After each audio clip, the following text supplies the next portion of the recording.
Hi, and welcome to our virtual town hall. Before our principals join us, I wanted to kind of cover a couple of concerns that have been brought to my attention and go over a couple of things that really talk to my philosophy about coming back to school. First of all, I wanted to say thank you very much for all the very positive encouragement. You guys have done an amazing job. We asked you what type of questions do you have, and you guys were not shy about sharing a variety of questions. What's very nice about that is a lot of the questions were also filled with some encouragement and peppered with the notion that you understand just how incredibly impossible of a decision this is. So I appreciate that. Now, usually right after telling me I know it's an impossible decision, you said, but hey, have you thought about this? So there are some very specific questions and a good deal of minutia in a lot of those questions. And we're going to try and answer those in these town halls. But I had a couple of things that I wanted to talk about first. And that the concept that this is a tough decision and that it's ever changing is one that you'll hear throughout the town hall. The guidance that I am getting from the Department of Public Health, Georgia Department of Education, it changes on a fairly regular basis. So the fact that a lot of our documents and a lot of what you're hearing from us says this is subject to change is not made up. It's subject to change, and it, without a doubt, this is some of the toughest decisions that I've had to make in my entire career, and my entire administrative team. Same thing, very definitely some of the toughest decisions. But I have a great deal of confidence in the team that we have built here at Beaufort City, and they've done an amazing job getting these plans ready. You guys have submitted over 250 questions to us, and quite a few of them kind of can be grouped together into some different themes, and those are the themes that we're going to talk about during our town hall. But one thing I really wanted to kind of preface, we can't be everything to everybody as much as we would love to, as much as, and it's in our DNA as educators to be problem solvers, to want to do what's best for every single child. And unfortunately, when you're faced with decisions like this, you're not only not going to make everyone happy, there's a chance you're not going to make anyone happy, because we got to make decisions that are in the best interest of all folks in Beaufort City Schools. And those are very hard. And again, my team has done an amazing job getting plans together to try and meet the needs of where our community is right now. And they're in different places. And it mirrors what's going on in the world. And so I ask for your patience in the fact that sometimes when you ask a question, hey, can we do this? Sometimes the answer is going to be no. We can't. We physically can't manage that. We can't be everything for everybody. So I wanted to kind of preface both town halls with that. But again, I appreciate the kindness that you've shown me and my staff in the emails and even in the questions that were submitted. There was some genuine kindness and encouragement and understanding that, man, I know it's an impossible decision, and a great deal of appreciation for the work that my team is doing. So thank you for that, and I thank my team for the amazing job that they've done getting ready for the start of school. And a couple other things that I want to make sure that you understand. Not only can we not be everything to everybody, but this isn't going to look the same as it did March to May. March to May, we were in a different place. We had to go virtual on a moment's notice. The team, the teachers did an amazing job getting prepared for that and pivoting on a dime.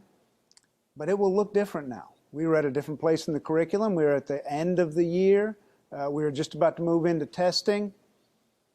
That's not where we are right now. This is all new curriculum. We're pushing forward. We've got to move our students. So it will not look like what it looked like from March to May. Digital learning, if you choose that option, will look considerably different. It will be more robust. It will have accountability.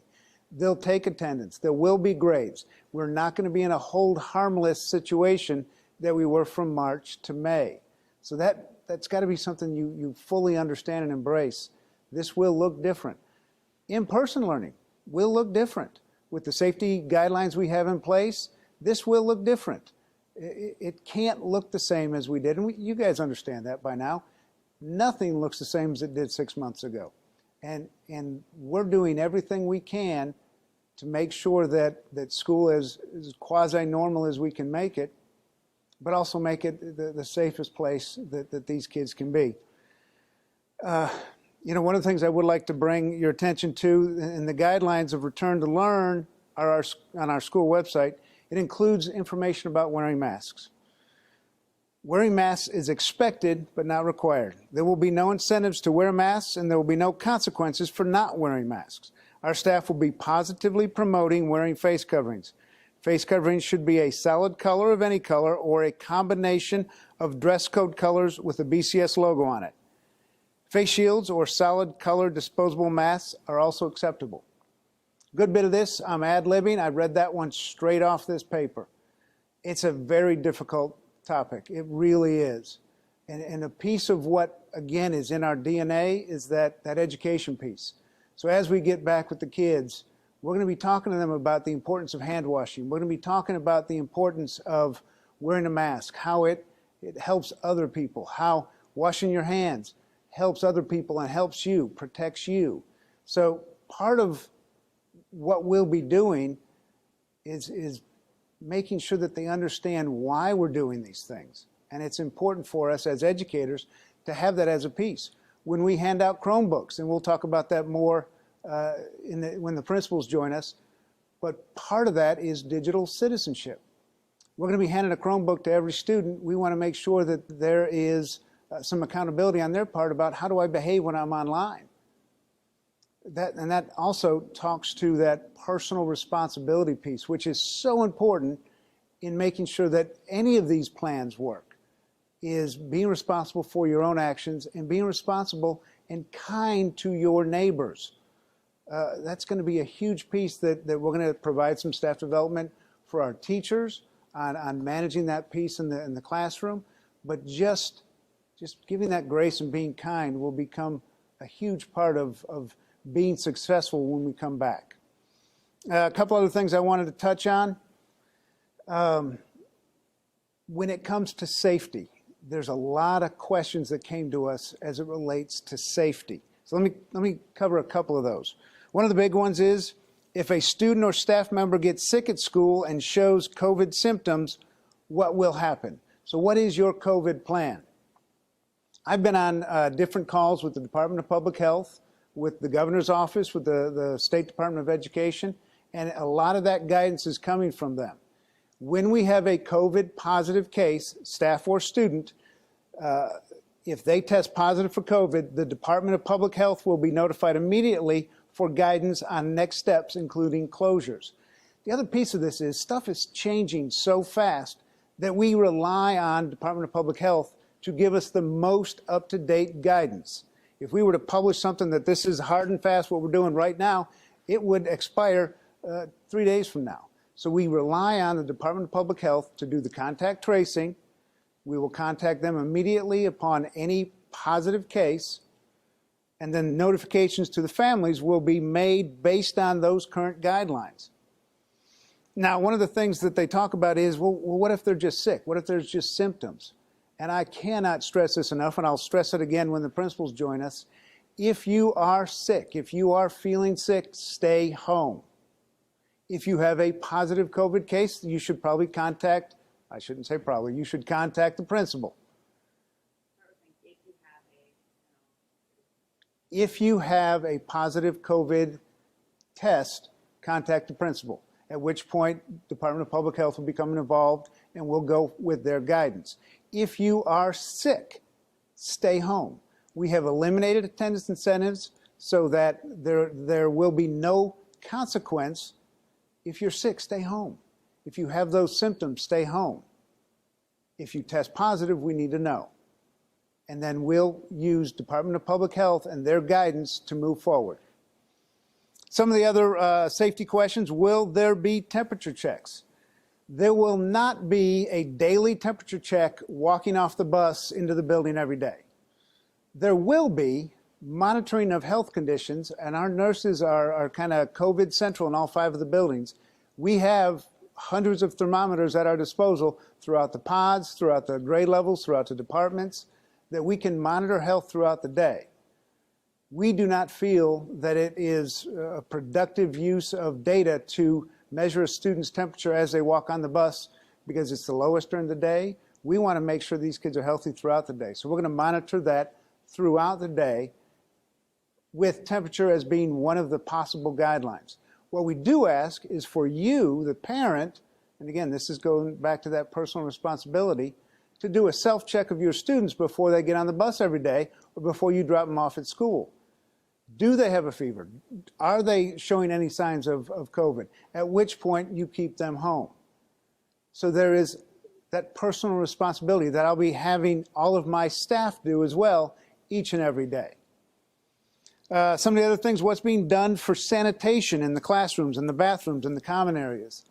Guys, I can't tell you what an amazing job my custodial staff and my operations staff has done, both getting the buildings ready for students and for having the safety precautions in place to make sure we can do school on a day-to-day basis.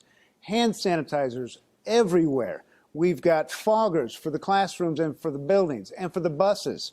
We've got, each teacher will have disinfectant in the room that they'll be able to use throughout the day to disinfect high-touch areas.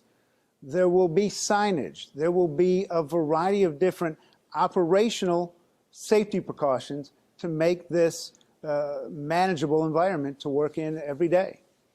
Do you have special air filtration in the school as suggested by the CDC? We do. We have medical grade HEPA filters, and they will be changed regularly in the classrooms. You know, so much has been talked about in the media about, you know, the safety of coming back to school.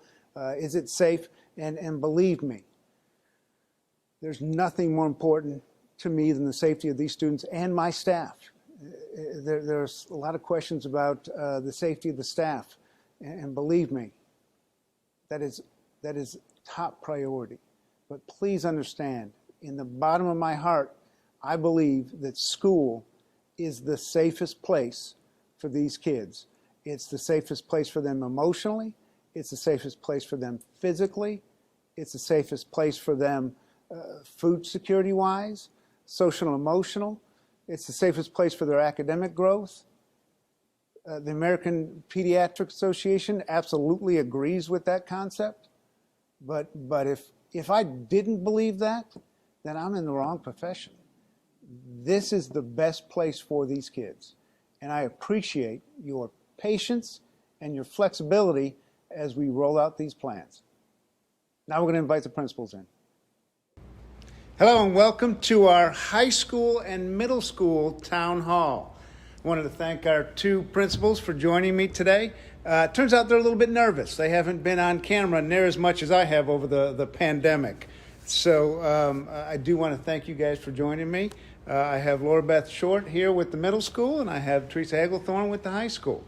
You know, I never thought that I would be using a Mike Tyson quote to start off a town hall, but he's been oft quoted during the pandemic. Everyone has a plan until you get punched in the face. We're about to get punched in the face in a couple of weeks, and you know, no matter how hard we plan, there's always going to be something we didn't think about. And I do want to thank everyone for sending in their questions. We did ask if you had any questions about our 2 plans, and believe me, you guys had some questions. We've taken those questions and kind of grouped them into a couple of categories that the principals and myself are going to try to address. Those main categories are safety, school protocols, and digital learning expectations.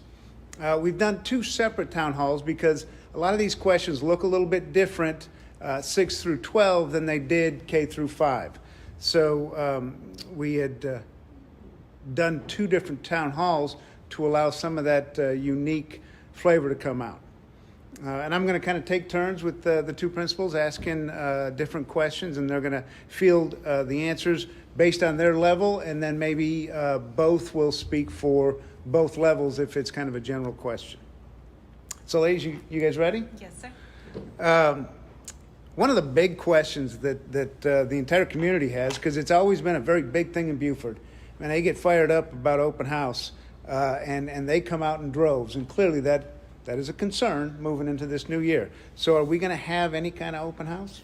Both the high school and the middle school will have virtual open house sessions, and details about those will be sent home in the next few weeks. So how about BMS 101? Because that's kind of cool. They're new to the building. What's that look like? We are moving our BMS 101 for sixth grade students to Monday, August the 3rd from 8 a.m. to noon, and we will send out more details about how to register for that. So just to be clear, that is a face-to-face for the students. That is for the students, and the students will be allowed to bring one parent to tour the school. Very good. Now, how about Fresh Start? Again, new to the building, ninth graders, what's that look like? We have decided at the high school to go virtual for the Fresh Start. So on July 21st, we will be releasing a video for students and parents to watch. And what we also decided to do in the first day of school, we will embed that Fresh Start piece in the ninth grade language arts classes, take the ninth grade students on tours of the building, provide them with some prizes, and do the things we normally would do at Fresh Start on that first day of school. Very good. So, ladies, you know, one of the great examples I use throughout this about how we're able to be nimble and troubleshoot on a moment's notice is the car ride line at the middle school last year. Clearly, when we opened up 5 new buildings last year, 5 new levels, we didn't know what that would look like.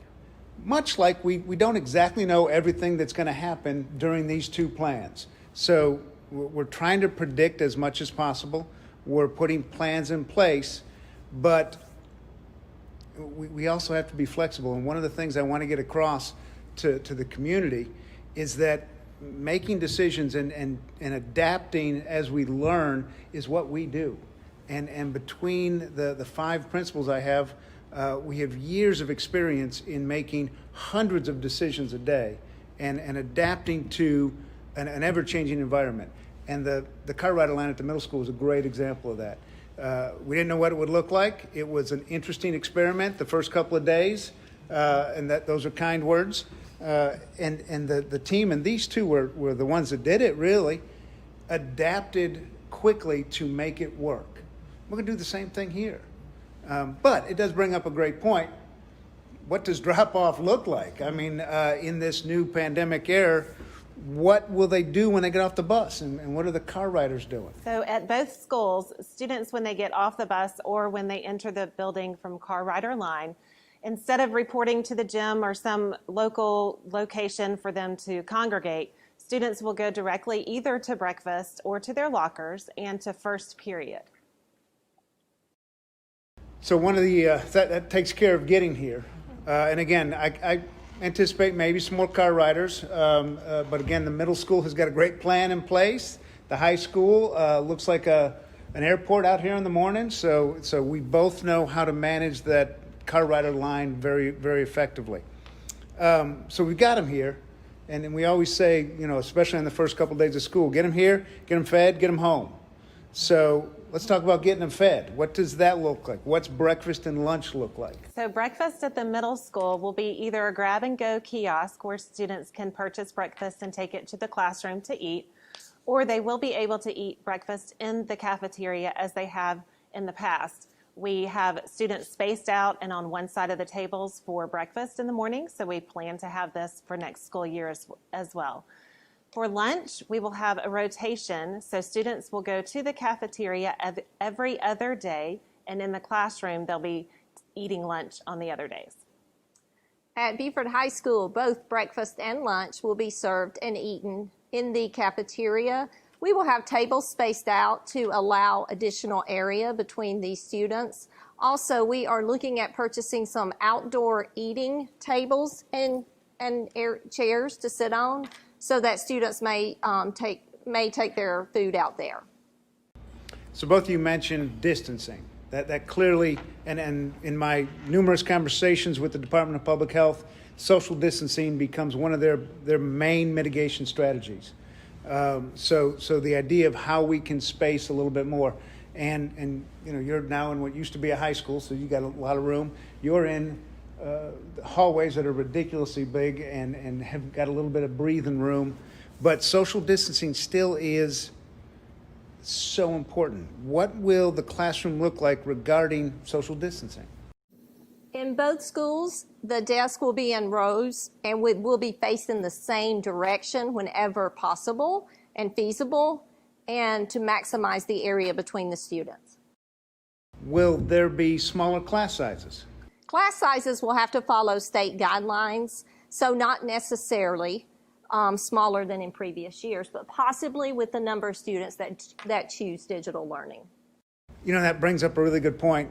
A lot of the questions that my faculty has, that the community has, can't quite be answered to even my satisfaction yet because we don't know the numbers.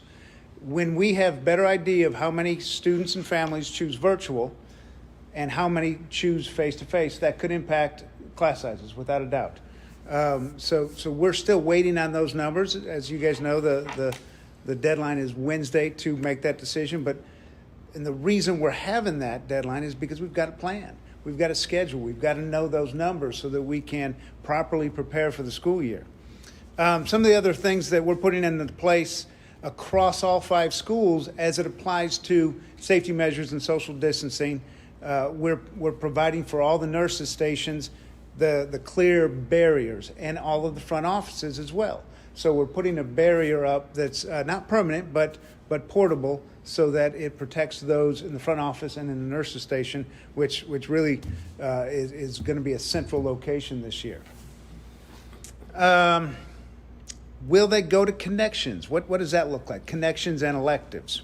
So we did change our Connections process. Students will only attend 1 Connections per day, so that cuts down on one of their transitions throughout the day. They will have a total of 4 transitions, and teachers will be wearing masks in the hall during the transitions, and we will encourage students to do so as well. We'll also encourage them to walk on one side of the hall and to distance themselves as best they can, but we all know that we won't be able to keep them 6 feet apart consistently throughout the transitions or in the classrooms. Will they be allowed to check out books in the Media Center? Yes, students will be allowed to check out books in the Media Center. Will you sanitize the books when they're returned? Yes, books will be sanitized upon being returned before they go to the next person for checkout. So one of the things, and especially, I'd like to say especially at the 612, but it's really across the board, we are a community that likes to invite people into our buildings.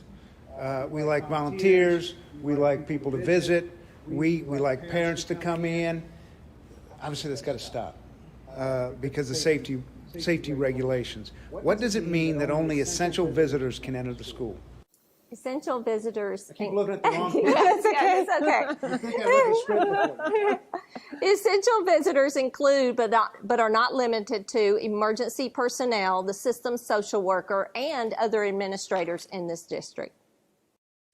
And again, that's going to be a tough learning curve because this is a very family-oriented community school system that likes to be in the building.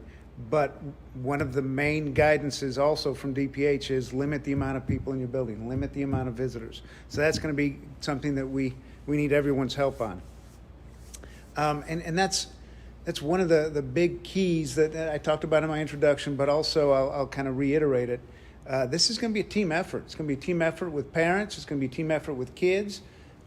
Almost all of these guidelines will require some personal responsibility. And that becomes a huge part of anyone's plan. And not just personal responsibility, but just being kind and patient and flexible because it's different times. And we've got to have that personal responsibility for this to be successful. Quite a few questions, especially at the middle and high school, as it applies to digital learning expectations. And as we got into 8th through 12th, that became an environment that people were a little bit more familiar with because of Georgia Virtual. There are some opportunities there that necessarily weren't in place K-5 or K-7 even beforehand. So you've got a lot more questions as it relates to the digital learning expectations. What will a typical day look like if I choose the digital learning option? Well, I think at both schools, classes will be a combination of live and recorded sessions, as well as interactive small group sessions and independent work requirements. What will the hours be? At BMS, the student hours will be the same as they are for our face-to-face students, which is 7:30 to 2:40. At Beaufort High School, the student hours are 7:45 until 2:50, and students will be required to log in during those hours to do their digital work. What connections will the digital learners have access to? So connections at the middle school are randomly assigned on a 9-week rotation. So the courses that the students are given digitally will be dependent upon the students who select that option and the number of students who select it. You know, I'll kind of jump in here real quick, and I may have mentioned it earlier, but one of the points that I want to make crystal clear, and it speaks to a lot of these expectations digitally, but it also talks about what face-to-face looks like. It's going to look different than it has in the past. It absolutely will. Face-to-face will look different. Just some of the stuff you guys are already talking about will force it to look different. But digital absolutely will look different. This is not what happened March to May. This will look very different. The teachers had to, the families had to pivot on a dime on March 13th. We had to go to digital learning immediately. We had to stay at home. That was very different than what we're going to be looking at now. We were also in a different part of our curriculum. We're at the back end of the curriculum. We'd covered the vast majority of it. We were going to move into testing very soon. And I know what testing looks like at both your buildings, and it's an impressive venture that takes up a good bit of that last month. So we were at a different place. We're starting the school year. And if you're doing digital or even face-to-face, understand that it can't look the same as it did March to May. There's going to be accountability. There's going to be attendance virtually. There's going to be grades. There's going to be assessments. Assessment's a huge part of teaching. That's all going to happen in both of these settings. We've got to move our kids forward. We're still looking at the rigor of our curriculum. It becomes an important part of who we are as educators. That has to keep happening. And so it's not going to look the same as it did March to May. And I can't stress that enough. Also, because of the semantics of digital learning and what we're having to face, you might not have access to everything you used to have access to. It just is physically impossible. Having been a high school principal and a middle school principal, the amount of courses we offer to our community is amazing. You can't keep that up in a digital environment and all be offered by our teachers. It's physically impossible. And so when we talk about some of the opportunities for connections and for electives, there may have to be some hard choices that our community is not accustomed to, and that's important for them to understand. So talking about attendance, what does a student have to do to be marked present for the digital school day? So daily active participation in digital learning lessons and sessions and assignments are required for attendance. Regular attendance procedures will be enforced for digital learners. Attendance codes such as present, absent, tardy, checkout will be recorded based on students participating or lack thereof in their digital courses. Please refer to our attendance protocols in the student agendas. So one of the key factors, and it goes back to that personal responsibility, but it's a family buy-in. What's the parental expectation? Parent involvement is key to digital learning. And parents, we need your help, your support in monitoring these students online, making sure they're getting the work completed and daily on that. So parent involvement is key. So one of the questions that as we start talking about what the schedule looks like at the high school and at the middle school, we had a lot of questions talking about a hybrid approach. It's one of the words out there in the media. It's one of the words in some of the guidance. Hey, why aren't you offering a hybrid approach? And I need to make sure everyone understands we looked at all of this. We didn't just look at one. We didn't just look, you know what, we're going back to school, that's it. We looked at a variety of ways to meet the needs of our community. And the hybrid came up. Hybrid might look like you come to school 2 days a week and you're home 3 days a week, and you flip-flop it. That is not a method that can substantially be attained in a high school or middle school. It's just the semantics of that and the safety of that made it an impossible model to follow. So we kind of early on ruled out the idea that we would do a hybrid. It substantially negatively impacts the way in which we could deliver our curriculum. You know, I talked about at the beginning in my intro, we can't be all things to everybody. We'd love to be, but it's just impossible. And that hybrid model kind of speaks to trying to be all things to everybody. Because, you know, you might want a hybrid model because you work 2 days a week, Monday and Tuesday, and you can be with your kids Wednesday, Thursday, Friday. Well, that's one person or one family or 5 families. But we have to look at a district-wide solution. And not everybody works 2 days a week. Not everybody works 3 days a week. So what works for one family will not work for another family, which makes that hybrid model almost unmanageable. So, and again, this is in consultation with Department of Health, with parents, with our administrative team, with our curriculum directors. We looked at all of that stuff and came to the conclusion that the hybrid model would not be a good model for Buford City Schools. So there's no hybrid options. However, there are options after school. Can digital learners participate in athletics and clubs? Yes, absolutely. Digital learners can participate in extracurricular activities and clubs, and club sponsors will be in touch with students to let them know when that opportunity is available, but absolutely. So, in the digital learning aspect, if a student needs additional help with coursework, will they be able to come to school for that? No, students will have teachers assigned to them who will have sort of like office hours where they will be able to work with their teachers. I forgot to mention earlier as well that students will be expected to be online during the day, 5 days a week. The amount of time will vary per student and according to their classes, but there is the online requirement every day. So one of the other factors is there's other supports when you're in the building that students can access. And the virtual option asks the same questions. Do they have access to counselors? Yes, our counselors at each school will provide support for students. They'll be available through Google Meets, telephone, and email. And in addition, guidance lessons will be made available for digital learners through our Canvas learning management system the first few weeks of school. So I had mentioned earlier that you know, assessments are a huge part of education, period. It's now we can argue all day long about standardized tests, but assessments are built into our curriculum. What does that look like for a virtual learner? Well, digital learners may be required to come into a designated area, probably after school hours, in order to participate in standardized tests and or benchmark assessments.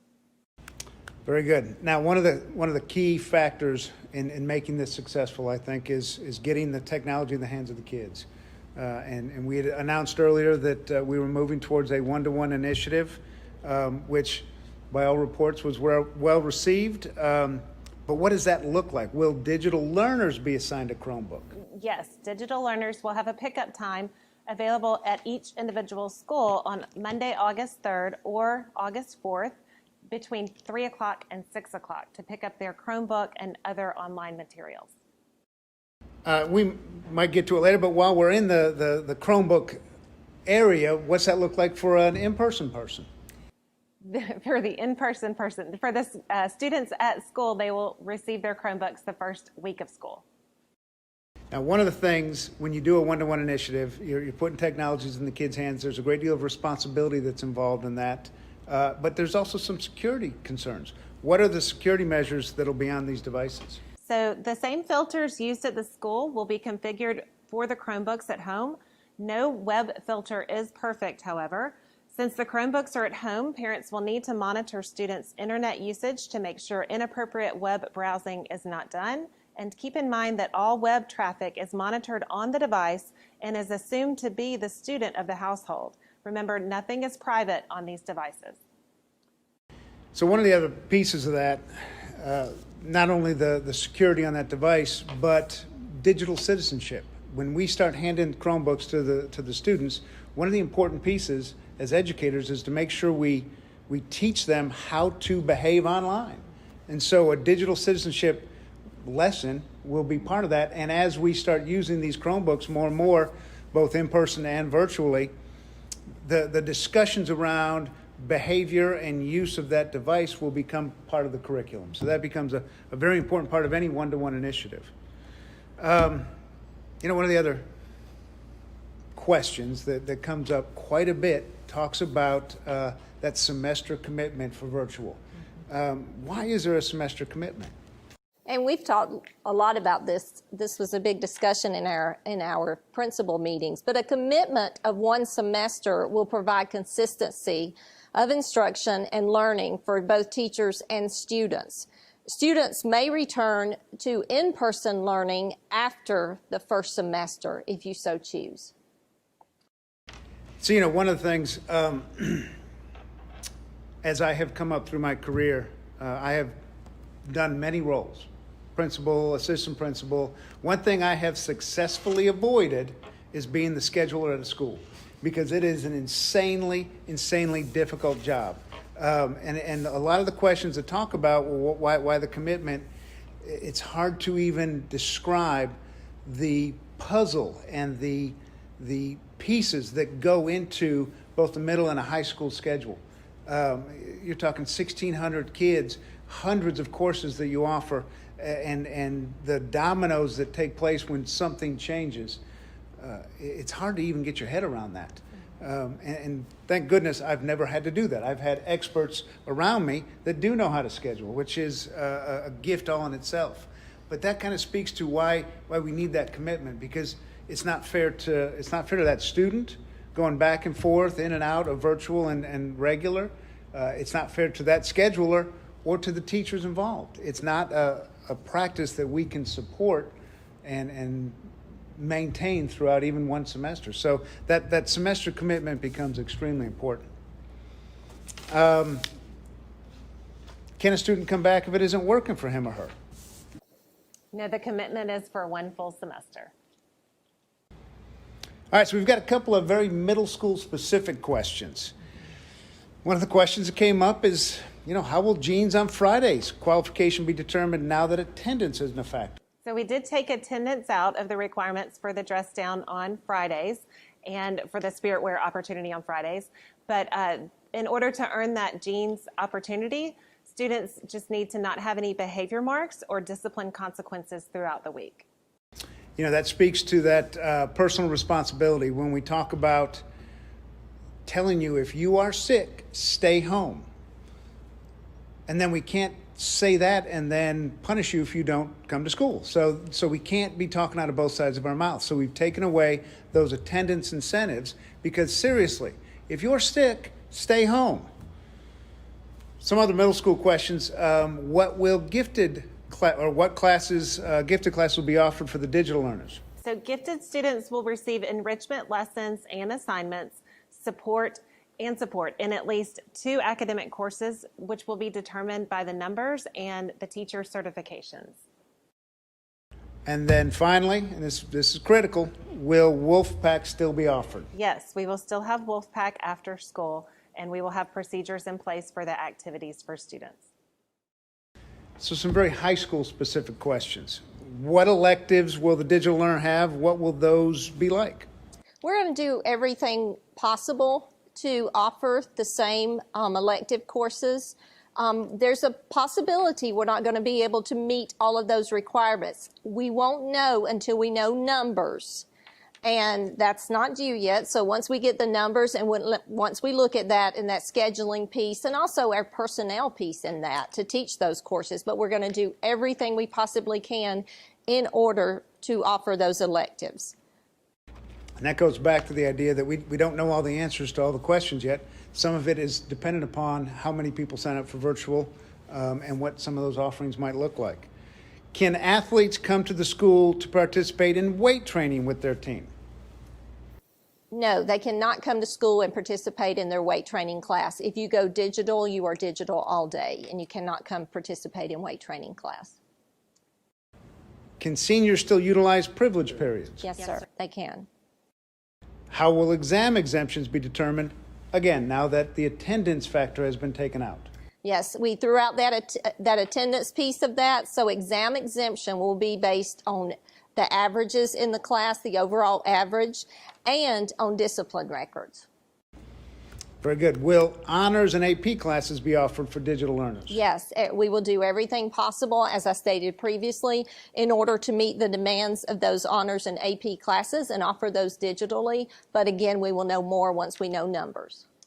And again, we have a digital solution, but also there is Georgia Virtual. Yes, sir. That when a very specific need comes up, Georgia Virtual is a place that we can go to for help. If there's one student that takes our virtual option that wants AP chemistry, it would be very difficult to have one of our teachers devoted to one student. It would mess up that schedule I talked about. But we have some very robust options with Georgia Virtual that some of those very unique courses might get called upon. Yes, sir. Will digital learners take the PSAT? College Board will provide guidance on the PSAT, but we will allow digital learners to come back into the building to take that if they so choose. Very good. We have a couple of very specific special ed questions. What if my student receives special ed services and I choose the digital learning option? Your child's IEP will be amended to include an individualized digital learning plan. This plan will show how we are supporting the student in assessing the curriculum and implementing the provisions of FAPE. Your child's case manager will be in contact weekly to offer support. But what if my student receives accommodations through special ed? The accommodations on your child's IEP will be honored inside the building in traditional learning. If it's digital learning setting, the accommodations that are feasible and appropriate will be implemented. And then what if my student receives occupational therapy services? In the traditional setting, face-to-face, your child will continue to have the traditional OT or occupational therapy. In the digital learning setting, your child will receive virtual activities, experiences, or exercises, I should say, to complete at home with parent support. And then that same kind of question for speech services. So in the traditional, sorry, it's me. In the traditional setting, your child would continue to have face-to-face speech services. And in digital learning, children will receive virtual lessons or activities to complete at home with parent support. So will my student special ed services be equivalent if I choose digital learning option? In the traditional setting, the child's current IEP services and accommodations will be honored. However, as we receive further COVID-19 guidance from the federal and state level, there will be many deviations to your child's IEP. In the digital learning setting, your child will have the digital learning plan to implement the provision of FAPE and support your child in accessing the curriculum. However, the virtual services are not equivalent to what the student receives in the traditional setting, where he or she receives face-to-face support. So what if my student has 504 accommodations? Your child will continue to receive his or her 504 accommodations in the traditional setting, and in the digital learning setting, we will review your child's accommodations on a case-by-case basis and implement those that are feasible and appropriate. Guys, I can't thank you enough for being here today. You know, they're so nervous about messing up or making a mistake on this stuff. And one of the things I can't stress enough is, you know, this stuff is going to change. It's a moving target. It's a moving target for everybody. So I am asking, you know, from March to May, our community was very gracious and provided flexibility. Honestly, I'm asking for twice as much flexibility and twice as much grace because this is changing, and even my guidance from the Department of Health changes on a pretty regular basis. But if I waited until I thought that we had the final word on what this is going to look like, you guys would never get any information because it always will be changing. And I have complete confidence that the leaders in this district can make the right decisions as we discover those changes and adapt the plans that we have. And my curriculum directors and my entire staff has been amazing.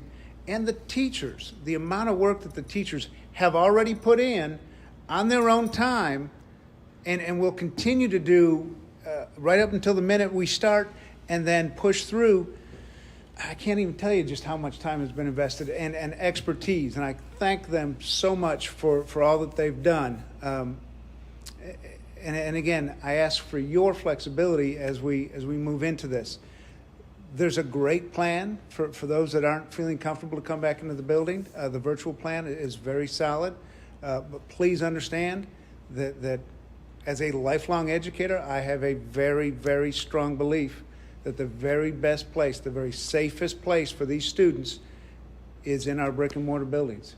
It's the safest physically for them. It's the safest emotionally for them. It's the safest academically for them. And we have put in place safety measures to make it as safe as possible. And I'll always believe that getting these kids in front of our loving, hardworking, sacrificing teachers will still be the best option for them. So thank you so much for everything you guys are doing, preparing for this next exciting year. Look forward to seeing everybody August 5th.